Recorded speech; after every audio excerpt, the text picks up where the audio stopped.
नमस्कार दोस्तों, मैं आशीष गौतम आप सभी को बहुत स्वागत करता हूं अपने चैनल में। तो आज हम मिलते हैं अपनी जो बुक थी प्रेम मंजूषा उसकी अगली कहानी में।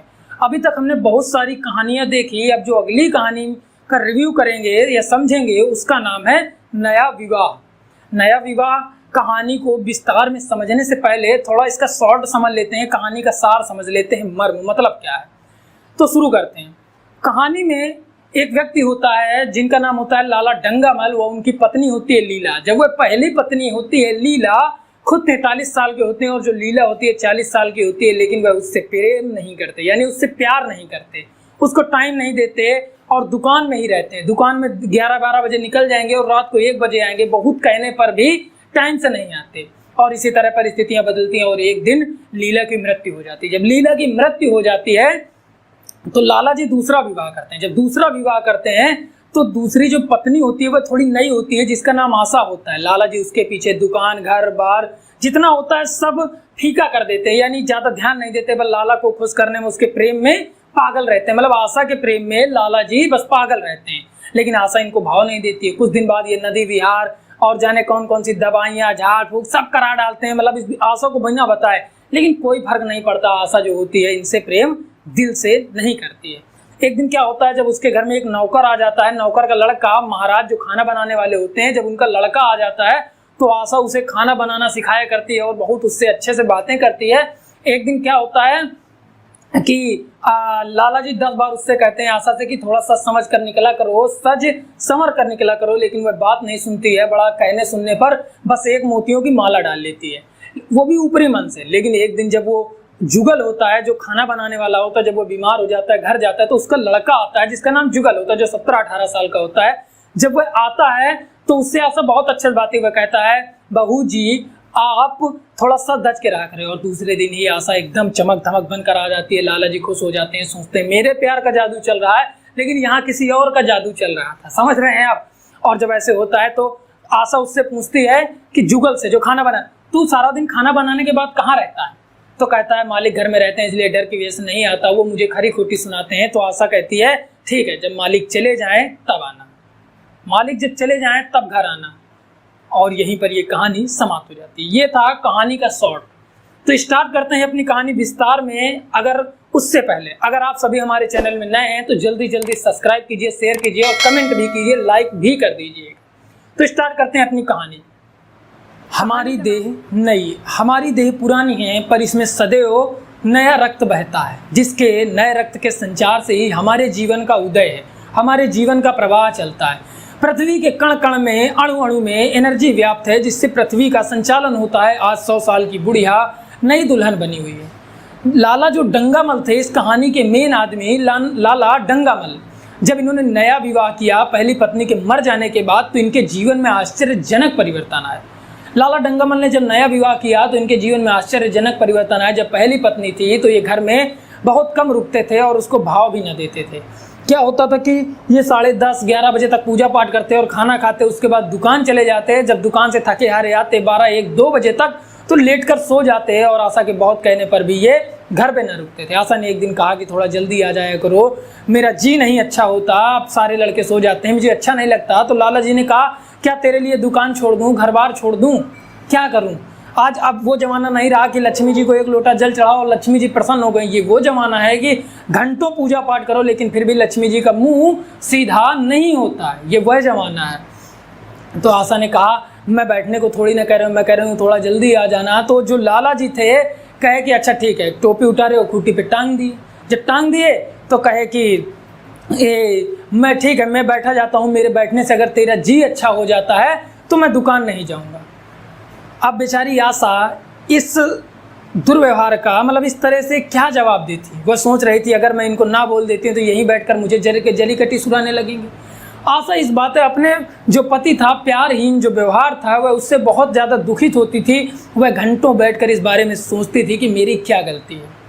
वह पति के अनुसार चलती थी, कभी किसी बात को टालती नहीं थी। जैसा लाला डंगामल कहते वह वैसा करती, तैयार होती। जब वो थके हारे आते तो उनके सेवा खूब पहले से ज़्यादा सेवा करती। लेकिन उसका स्नेहहीन व्यवहार देख करके उसे बड़ा दुख होता था। वह कहती थी कि आज मेरे यौवन में वो नई शक्ति नहीं है, तो इसमें मेरा क्या दोष है, ये तो प्रकृति है। आज 25 साल, हमारे 17 साल शादी को 25 साल बीत गए, ऐसे में शादी और जोड़ों को मजबूत हो जाना चाहिए, लेकिन यहाँ उल्टा है, मेरी क्या गलती। और लाला डंगामल का सोच ये थी, जैसे पुरानी गाय जब दूध नहीं देती तो उसकी सही जगह गौशाला होती है। उनका कहना ये था कि लीला चाहे जितना पहने ओढ़े पूजा पाठ करे, बस मुझसे दूर रहे। वो जिससे लाला वह लीला को जिस सुख से दूर रखना चाहते थे वह उसमें खुद परेशान रहते थे। और लीला सोचती थी शायद मेरे जवाहरात हीरा मोती पहनने से, मतलब अच्छी साड़ियाँ सजने से मेरा यौवन वापस आ जाए और लाला को मुझ पर प्यार आ जाए।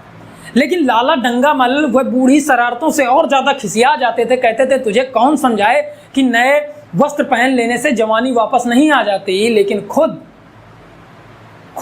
जवान होने के लिए न जाने क्या क्या तैयारियां किया करते थे और सप्ताह में 2 बार डॉक्टरों से बात किया करते थे। खुद 43 साल के हो करके खुद को जवान समझते थे और लीला 40 साल की थी जिसको वह बूढ़ा समझते थे। लीला को जिसको वो बूढ़ा समझते थे। एक दिन क्या हुआ कि लीला को ज़बरदस्त बुखार, मतलब उसका तबीयत घबरा रही थी। उसने लाला जी से कहा कि लाला जी आज थोड़ा जल्दी आ जाइएगा, मेरा जी घबराता है। लाला जी वहीं को बैठ गए और कहे ठीक है, तेरा जी घबराता है, मैं यहीं बैठ जाता हूँ। अगर मेरे बैठे रहने से जी तेरा सही हो जाता तो मैं यहीं बैठा जाता हूँ। आशा घबरा गई, सोची कि अगर मैं इनको यहाँ रोक लेती हूँ तो यहीं बैठकर मेरी खोपड़ी पे जली कटी सुनाएंगे और मेरा ज्वर भी पूरा आ जाएगा। उसने थोड़ा सोच समझ कर जवाब दिया कि अभी तो ठीक है, पर मेरा जी घबराता है, मुझे अच्छा नहीं लगता। तुम 12-1 बजे तक आते हो, सारे लड़के सो जाते हैं, लेकिन तुम इतना देर से क्यों आते हो? थोड़ा जल्दी आ जाना, 10:30 बजे तक। लाला ने कहा नहीं, किसी हालत में नहीं, 12 बजे तक नहीं, 10:30 बजे तक नहीं, किसी हालत में 11:30 से पहले नहीं आ पाऊंगा। अच्छा 11 बजे तक? कहता है ठीक है, अच्छा 11 बजे आ जाऊँगा। और लाला जी दुकान की ओर चले जाते हैं। जब लाला जी दुकान चले जाते हैं तो जो आशा होती है इंतजार में बैठी रहती है। अब लाला जी जब दुकान पहुंचते हैं तो वहाँ पे 11 बजे जब आने वाले होते हैं तो एक मित्र ने मुजरा देखने के लिए लाला जी को आमंत्रित कर दिया होता है। जब मुजरा देखने के लिए लाला जी को आमंत्रित कर देता है तो ये कैसे अब अवसर छोड़ दिया जाए मुजरा देखने का? आपको कोई बुलाता है, आप कैसे मना कर दें? तो लाला जी भी तैयार होते हैं, मुजरा देखने चले जाते हैं और उन्हें सुध नहीं रहती कि मैंने वादा किया था। और रात 2 बजे आते हैं। जब 2 बजे आते हैं और नौकर को चुपके से जगाते हैं और जाकर अपने कमरे में लौट जाते हैं, मतलब सो जाते हैं। और आशा थी इनकी राह देखते जाने कब सो जाती उसे पता नहीं चलता। और इसी तरह का जो व्यवहार लाला जी का चलता रहता है। एक दिन जो बीमारी थी आशा की जान ले जाती है और आशा की एक दिन मृत्यु हो जाती है। आशा की जब मृत्यु हो जाती है तो लाला जी को बहुत अधिक दुख होता है। वह बहुत अधिक दुख। और एक जो प्रकाशक था उसने आशा की लीला के बारे में बहुत सारी बड़ाइयाँ लिखी थी, उसकी बहुत सारी बातें लिखी थी आशा और लाला जी ने उसका धन्यवाद दिया। और बहुत सारे दोस्तों ने उनका दुख पत्र व्यवहार किया। लाला जी ने बहुत सारे वजीफे, 5 वजीफा हैं, महिला विद्यालय मतलब गर्ल विद्यालय जो लड़कियों का विद्यालय होता है उसमें 5 वजीफे फ्री कर दिए। और ऐसा भोजन करवाया कि जो इतिहास बन जाए, पूरे अपने गांव में इतिहास बन जाए, ऐसा भोजन करवाया। लेकिन जो आशा थी वह चली गई थी। अभी आशा को अभी मरे हुए लीला को यानी पहली पत्नी को मरे हुए अभी 1 महीना भी ना हुआ था कि उनके दोस्तों ने उन्हें नया विवाह करने के लिए घास डालना शुरू कर दिया था। और 6 महीना विधुरता के बाद लाला जी ने अब नया विवाह कर लिया। जो नया विवाह किया था उस पत्नी का नाम था आशा। वह थोड़ी नई थी। लाला जी उसके प्यार में अपना दुकान घर बार सब छोड़ के बैठे थे। उन्हें घर की तो बिल्कुल फिक्र ना रहती थी। घर में नया फर्नीचर, रेडियो, तख्त वक़्त जितनी चीज़ें होती थी सब नई लाई जाती थी और आशा इन चीज़ों में बिल्कुल रुचि न लेती थी। लाला जी तमाम कोशिश करते रहते थे अपना प्यार दिखाने के लिए, लेकिन आशा जो थी उसे इन बातों से ज़्यादा मतलब ना होता था। लाला जी खूब सारा जोर लगा रहे रहते थे कि कैसे करके थोड़ा सा व्यवहार बन जाए, प्यार बन जाए, लेकिन आशा जो थी उससे ज़्यादा प्यार नहीं कर पाते। जब जो ये थे क्या नाम इनका लाला जी के जो दोस्त इन्हें रो नए उपहार देते थे, बहुत सारे प्यार भरा पत्र देते थे, तमाम सारा मतलब लाला जी की तरफ मुड़ते रहते थे और कहते थे कि भाई अगर हमारे सामने जवानी आ जाए, बुढ़ापा अगर हमारे घर आ जाए तो हम उसे एक गधे पर मुंह पे कालिक पोत कर गधे में उल्टा बैठा कर पूरे शहर का चक्कर लगवा दें। भला आज के जवानों की जवानी को मैं अपने 1 घंटे से न तोलूं। हम वो जवान हैं जो बुढ़ापा हमें कभी छू नहीं सकता। बुढ़ापे का उम्र से केवल उतना ही संबंध है जितना धर्म का, न्याय से और सच का गलत से, मतलब ज़्यादा इम्पोर्टेंट नहीं देते हैं। और एक दिन जो लाला होते हैं, लाला डंगामल, ये आशा को थोड़ा सा सैर के लिए नदी विहार, मतलब पानी जब भरा होता है तो उसमें नाव में बैठकर जो जाया जाता है नदी विहार के लिए, बोलते हैं सैर के लिए। तो आशा मना कर देती, नहीं मैं नहीं जाऊँगी, मेरा जी नहीं चाहता, आप चले जाएँ। तो लाला जी कहते हैं अरे चलो, क्यों नहीं चलोगी, बहुत अच्छा है, बहुत मज़ा आएगी, चलते हैं। आशा ने कहा नहीं मेरा जी नहीं चाहता, और जो घर में महाराज हैं वो खाना ऐसा बनाते हैं कि आप खाएंगे तो तुरंत उठ जाएंगे। लाला जी ने कहा एक दिन अच्छा खाना ना खाऊंगा तो कुछ हो जाएगा क्या, आप तो मुझे बिल्कुल निकम्मा बनाए, तुम तो मुझे बिल्कुल निकम्मा बनाए देती हो, चलो खाना मैं एक दिन खा लूँगा, जैसा होगा खा लूँगा। आशा ने फिर कहा नहीं मेरा जी नहीं चाहता, मैं न जाऊँगी, मुझे खाना बनाना है और बहुत सारा काम होता है। उसके बाद लाला जी ने कहा कि अच्छा ये आप मुझसे ना करो, मुझे आप शब्द अच्छा नहीं लगता, तुम मुझे तू कहो, गालियाँ दो, धौंस जमाओ, मैं अपने घर में भगवान नहीं बनना चाहता, मैं तो नन्हा बालक बनकर घूमना चाहता हूँ। आशा ने कहा ठीक है, बड़ा जोर लगाया, कहा कि आप चले जाएं, मन ने फिर आप कहा। आशा ने कहा बड़ा जोर लगाकर अच्छा तुम चले जाओ, मेरा जी नहीं चाहता। लाला जी ने कहा ठीक है ये सही है, और कहा कि तुम क्यों नहीं कहती, आप क्यों कहती हो, मुझे बिल्कुल नहीं अच्छा लगता, आप कहना मुझे भगवान मत बनाओ। तो आशा ने कहा थोड़ा सा मतलब रीझ कर पीछे छुड़ाने जैसे कहा, तुम तो बराबर वालों को कहा जाता है, अपने से बड़ों को नहीं। अब ये जो आप शब्द था, बड़ों का शब्द था, मतलब आशा द्वारा लाला जी को बड़ा ठहरा देना, लाला जी को इतना ज़्यादा कष्ट दे लगा। अगर मुनीम उन्हें 1 लाख की चपत की खबर सुनाता तो इतना बुरा न लगता जितना लाला जी को ये शब्द लगे थे। लाला जी ने थोड़ा झिझक कर कहा ठीक है तुम नहीं जाती तो मैं ज़बरदस्ती नहीं करूँगा, नहीं जाना तो न जाओ, मैं भी नहीं जाऊँगा, और नटखट बच्चे की तरह उठकर चले आए। आशा को उन पर दया आ गई और बोली अच्छा चलिए मैं भी चलती हूँ। नहीं मैं जिद नहीं कर रहा, नहीं जाना तुम मत जाओ। जैसे एक बच्चे को कोई सामान प्रिय हो, जब उसे बहुत गुस्सा आती है उसे दो, और ना मिले जब बाद में उसे दो तो वो उसे फेंक देता है। लाला जी ने भी वैसा ही उस वस्तु को दुरा दिया था।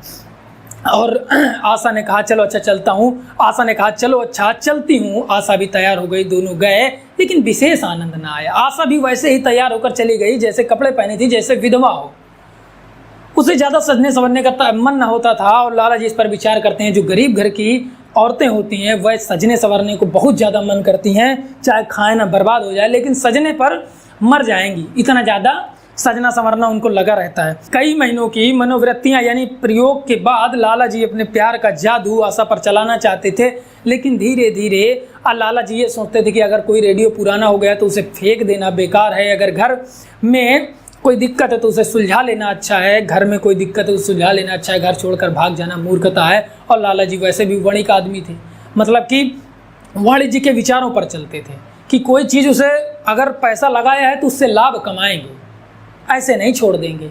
एक दिन क्या होता है, जो खाना बनाने वाला महाराज होता है उसकी तबीयत खराब हो जाती है और वह घर चला जाता है, और उसका जो 17 से 18 साल का लड़का होता है वह आ जाता है।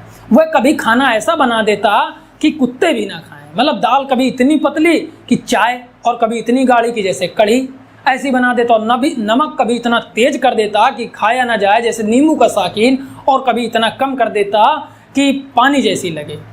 अब आशा जो थी उसे किचन में नहा धोकर जाती और घंटों खाना बनाना सिखाती रहती और कहती तुम हो बड़े फूहड़, 17-18 साल की एज हो गई और तुम क्या करते रहे। जुगल ने आंखों में आंसू भर के कहा अब बहू जी अभी हमारा उम्र ही क्या है, 17-18 साल के तो हूँ, कुछ दिन में रोटियां बनाना सीख जाऊंगी। आशा थोड़ी हंसी, उसके इन नटखट सवालों पर उसे हंसी आ जाती थी और कहती कि रोटी बनाना कोई क्या 10-5 साल का काम है, जो कहता है कुछ दिनों में सीख जाऊंगा, जल्दी बनाना सीख ले 15 दिन में, और अच्छी रोटियां कहता है ठीक है बहू जी मैं रोटियां बनाना सीख जाऊंगा। आप खाना तो मुझे सालन बनाना, मतलब खाना सब्जी बनाना तो कुछ आ गया है, लेकिन अभी रोटियां बनानी नहीं आई। तो कहा कि अच्छा बड़ा आ गया है तुझे, कल भी ऐसी सब्जी बनाई थी, इतना नमक तेज था कि खाया ना जाता था। आशा तो जो जुगल था उसने कहा कि बहू जी आप उस समय मेरे पास नहीं थी इसलिए खाना नहीं अच्छा बना, बुद्धि मेरी ठिकाने नहीं थी। तो आशा ने कहा क्या मेरे पास रहने से तेरी बुद्धि ठिकाने रहती है। जो जुगल था कहा हाँ बहू जी आप पास रहती हैं तो मेरी बुद्धि ठिकाने रहती है। अच्छा चल जल्दी जल्दी रोटियां सेक, ज़्यादा बातचीत मत कर। और कढ़ाई उठाकर आशा उतारने लग जाती। इतने में जो जुगल होता है हाथ से संडसी छीन लेता है और कहता है नहीं आप ना उतारिए हम उतारेंगे। तो जो आशा होती है कहती हट जा दूर हट फूहड़, कहीं का अगर पैर में गिरा लिए तो महीनों परे रहोगे। तो जुगल कहता है अरे बहू जी आपकी नई साड़ी है, कहीं इस पर गिर गया और लग गया तो सेठ जी मुझे तो खा ही जाएंगे। और दोनों में बातचीत ऐसे होती रहती। इधर जो लाला डंगामल होते हैं ये बहुत सारे गमले लेकर आते हैं आशा को उसके रूम के बाहर रखने के लिए। आशा को बुलाते हैं, आशा 1 मिनट के लिए बाहर आना, जरा देखना मैं तुम्हारे लिए कितने सुंदर सुंदर गमले लाया हूँ। आशा कहती है जरा 1 मिनट रुको, रोटियां सेंक लूँ, आती हूँ। आशा रोटियां सेंक बेल रही थी और जुगल तवे में इंतजार कर रहा था। जुगल लाला जी ने कहा कि मैं फिर तुमसे कहता हूँ कि बाहर आ जाओ आशा से। तो जो जुगल था उसने कहा बहू जी आप चले जाएं, सेठ जी फालतू में गुस्सा करते हैं। तो उसने कहा कि रोटियां फिर ये टेढ़ी मेढ़ी बना, जो आशा थी लाला जी से कहा आती हूँ रोटियां सेंक लूँ, नहीं तो ये टेढ़ी मेढ़ी रोटियां बना देगा। तो जुगल तो सेठ जी ने जुगल को कहा कि देख जुगल, अपने बाप को पत्र लिख दे, अगर जल्दी से जल्दी नहीं आए तो मैं तुझे निकाल कर बाहर कर दूंगा। शहर में महाराजों की खाना बनाने वालों की कमी नहीं है। सेठ जी ने और आशा ने कहा ठीक है जुगल रुक जाओ 2 मिनट, काहे जिद करते हो, आ रही हूँ। अब इतना रुखाई से आशा ने बात की थी कि जो लाला डंगामल थे इनका दिल बैठ गया था और उदास होकर चले जाते हैं बाहर। और आशा जल्दी जल्दी रोटियां बनाती है, बेलती है और उससे बात करती है कि बड़े पागल बने घूमा करते हो, थोड़े अच्छे से कपड़े सिलवा लो और बाल अच्छे कटवा लो, अच्छे बनकर रहा करो, कैसे घूमते हो। तो जो ये होता है जुगल कहता है कि ठीक है बहू जी मैं सिलवा लूँगा, लेकिन अगर मैं फुलके बनाना सीख गया, मतलब रोटियाँ फुलाना सीख गया तो अगली आपसे अच्छा इनाम लूँगा। तो उसने कहा ठीक है इनाम ले लेना, लेकिन क्या लोगे। उसने कहा मैं बहुत अच्छे कपड़े लूँगा, खद्दर के कपड़े लूँगा और मलमल की धोती लूँगा, टोपी लूँगा। उसने कहा कि अच्छा फ्री का लोगे, वो भी इतना अच्छा लोगे। उसने कहा बाल भी कटवा लेना, 2 पैसे अलग से लेना, अगर अपने पैसे के लेना हो तो कहे मैं खाऊँ लाऊँगा ही क्यों, अपने बापू को हिसाब क्या दूंगा, और अच्छे कपड़े अगर अपने पैसे के लाने हो तो लाऊंगा क्या, अच्छे कपड़े पहनकर आपकी याद भी तो खूब आएगी, क्या करूँगा। और दोनों में बातचीत होती रहती है। आशा कहती है तुम हो बड़े चालाक जुगल। जुगल कहता है कि अब आपने पैसे के ही खरीदने हो तो अच्छे क्यों खरीदूंगा। अब इतना सब बात होती है दोनों में। और लाला जी एक बार जो आशा होती है कहती है कि जुगल होता है कहता है बहू जी आप अपना एक चित्र मुझे देते जाना, जब मैं यहाँ से चला जाऊँ तो आपकी याद आएगी, आपका चित्र देखकर कुछ अच्छा सीख जाऊँगा और आपकी याद आएगी तो देख लिया करूँगा, वरना मुझे रोना आएगा। तो आशा कहती है ठीक है चित्र ले लेना। तो ये जुगल फिर से कहता है कि बहू जी आप थोड़ा जेवर एवर पहना करें, साड़ी पहना करें, वही जो इसमें आप बहुत अच्छी लगती हैं। तो आशा ने पूछा क्या तुम्हें ये पसंद है। तो कहा हाँ बहुत पसंद है, आप बहुत अच्छी लगती हैं। तो अब इतने में सेठ जी दोबारा आ गए, कहे कि आशा मैं तुमसे फिर कहता हूँ जल्दी आ जाओ वरना इसको मैं कल निकाल दूंगा जुगल को। तो अब आशा कहती है अच्छा जल्दी जल्दी सीखो। और आशा हाथ धुलती है, कहती है जाती हूँ मैं, अभी लाला जी का मिजाज 2-3 दिन में सही कर दूंगी और तुम जल्दी से रोटियां बनाना सीख लो। और आशा जाती है, रोटियां देखती है, इतना अच्छे से बात करती है कि लाला जी का सारा खिसियापन, सारा गुस्सा दूर हो जाता है। और कहती है कि ये सारे गमले मेरे कमरे के बाहर रखे जाएंगे और इनका सबका हिंदी नाम बता देना। तो जो लाला जी होते हैं ये कहते हैं कि अच्छा 1-2 तो मुझे दे दो। कहती नहीं 1 भी ना दूंगी, सारे मेरे रूम के बाहर रखे जाएंगे, सारे मेरे कमरे के बाहर रखे जाएंगे, मैं 1 भी ना दूंगी। लालन जी कहा अरे तुम हो बड़ी लालचीनी, 1 तो दे दो। कहता है नहीं लालचीनी सही पर 1 भी ना दूंगी। अब इतनी बात होती रहती है। और जब दूसरा दिन आता है तो आशा बड़ा सज धज के एकदम सुंदर स्त्री बन के बाहर आती है, वही ड्रेस वही गहने, ऐसे इतराती हुई चलती है जैसे लगता हो वो कह रही हो कि मुझे देखो मैं कितनी सुंदर लग रही हूँ। अब इधर लाला जी ने उसे इतना सुंदर देखकर उन पर घंटों नशा चढ़ा रहा। उन्होंने आशा से कहा कि आशा चलो कहीं घूम कर आते हैं, बड़ी मधुर हवा चल रही है। आशा अभी कैसे जा सकती थी, अभी तो उसे किचन में जाना था। उसने कहा कि घूमना उमना तो बाद में कर लेंगे, अभी किचन का काम पड़ा हुआ है, खाना बनाना अगर ऐसा करते रहेंगे तो काम धंधा कौन देखेगा। लाला जिस पर थोड़ा क्रोधित होकर बोलते हैं मुझे काम धंधे की तो बाल की नोक के बराबर फिक्र नहीं है, तुम चलो। वो कहती नहीं मैं नहीं जाती और जाकर वो सोफे में लेट जाती है। लाला जी उसका हाथ पकड़ लेते हैं और वह सोफे में लेट जाती है, जैसे उदास मन से कहती है कि मेरे कलेजे में दर्द हो रहा। लाला जी घबरा कर पूछा कब से हो रहा है। तो उसने कहा कल रात से हो रहा था, मुझे लगा आप ही सही हो जाएगा पर अभी सही नहीं हुआ। लाला जी ने बड़ा घबरा कर कहा, मन ही मन खुश थे क्योंकि उन्होंने वह वैद्य जी से जो दवा ली थी अपना प्रेम आशा पर, मतलब आशा को अपने प्रति आकर्षित करने के लिए तमाम सारे दवाएं लाते रहते थे और उनके पास जाकर महाराज जो थे वहाँ से दवा लेकर आए और बेहद खुश थे कि लगता है प्यार का जादू चल रहा है, लेकिन घबराए भी थे। एक व्यक्ति के पास जाते हैं, उनके पास जाते हैं और कहते हैं कि ऐसी ऐसी बात है। तो वो कहता है ठीक है मैं दवा दे दूंगा और वो शायद सही हो जाए। अब जब दूसरे मित्र के पास जाते हैं तो दूसरा मित्र क्या कहता है कि हो न हो लाला जी, इसमें मुझे आपकी शरारत लगती है, आप पुराने लठायत हैं और वो नए हैं, आकर्षित नहीं हो रहा, जिसलिए वो आपने ये शरारत की है। मतलब जो पेट में जो कलेजे में उसके दर्द है ये लाला जी की कहीं ना कहीं लाला जी की शरारत थी। उसने यह कह दिया लाला जी को, जिस पर गुस्सा आ गया। लाला जी ने कहा यहाँ मेरी जान परेशानी में है और तुम्हें मजाक सूझता है और उठते हुए और यह बात सोचकर थोड़ा सा खुश तो थे कि मेरे प्यार में शायद आकर्षित हो रही, सीना चौड़ा करके और पैर धरती पे ऐसे रखते जैसे झम झम की आवाज़ आती है और वहाँ से चल दिए। जब आशा वही ड्रेस पहन करके जुगल के मतलब किचन में जाती है, जुगल उसको देखता है तो कहता है बहू जी एक बात बोलूँ? कहती हाँ बोलो।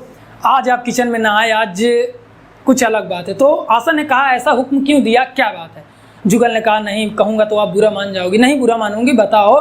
थोड़ा नैन बान चढ़ाकर कहा, मतलब इशारे करके कहा नहीं बुरा मानूंगी, बताओ क्या बात है। तो उसने कहा कि बहू जी आज आप बड़ी सुंदर लग रही। ऐसा उसे अंदर यौवन जग उठा आशा के। लाला जी ने लाखों बार हजारों बार बड़ाई की थी, लेकिन वह प्यार न उमड़ा था जो आज जुगल की बड़ाई में उमड़ रहा था। जब लाला जी बड़ाई करते तो आशा को ऐसा लगता कि जैसे कोई पंग यानी लंगड़ा दौड़ने की कोशिश कर रहा है, बनावट की महक आती थी। लेकिन जो जुगल था आज उसे सच्चा प्रेम जैसे लग रहा था। आशा ने कहा कि जुगल तुम ऐसे मुझे घूरते क्यों हो, किसी दिन तुम मुझे नज़र लगा दोगे, देख लेना। कहे नहीं बहू जी आपको मेरी नज़र क्यों लग जाएगी। आशा ने पूछा सारा दिन खाना बनाने के बाद कहाँ घूमते रहते? कहा कि बहू जी सेठ जी घर में रहते हैं, जिनके डर से मैं यहीं आप कमरे के बाहर आपके बैठकर आपकी राह देखता रहता हूँ या बाहर चला जाता हूँ। आशा ने कहा अच्छा सेठ जी से डरते हो? और कहा जो जुगल था, एक बार कहा जुगल ने कहा कि देखिए जो लाला डंगा जब आप इनके साथ चलती हैं तो आपके ये पिता के समान लगते हैं। तो जो आशा थी इसने थोड़ा सा गुस्से से कहा कि तुम हो बड़े मुँहफट, तुम्हें थोड़ा भी तमीज़ नहीं बात करने की, तुरंत मुँहफट बोल दिया, थोड़ा जबान संभाल कर बात किया करो। उसने कहा थोड़ा सा निर्भीक होकर फिर से कहा, इस बात में सच्चाई भी थी, थोड़ा सा फिर निर्भीक होकर कहा अगर मेरी शादी किसी बुढ़िया से हो जाती तो मैं जहर खाकर मर जाता या उसे जहर खिलाकर मार देता। आशा ने फिर उससे कहा कि अब देख लेना तेरी शादी एक बुढ़िया से ही करवाऊंगी। जुगल ने कहा देख लीजिएगा बहू जी मैं जहर खाकर मर जाऊंगा या उसे मार दूंगा। अब जो आशा थी इसने कहा कि बूढ़ी से शादी करोगे तो तुम्हें अच्छा प्यार देगी, बहुत नई से ज़्यादा ख्याल रखेगी। तो जुगल ने कहा कि ये सब काम माँ का होता है, जो बीबी का काम होता है वह बीबी का काम होता है। तो अच्छा बताओ बीबी का काम क्या होता है? इतने में तुरंत एक कार का हारन सुनाई देता है और आशा भगती है और उसका पल्लू सरक कर कंधे में आ जाता है। वह जल्दी से उठाती है और जुगल से कहती है कि सेठ जी जब खाना खाकर चले जाएं तब आना। और यह कहानी यहीं पर समाप्त हो जाती है। सो तब तक आप सभी को बहुत बहुत धन्यवाद। आप सभी से मिलता हूँ अपनी अगली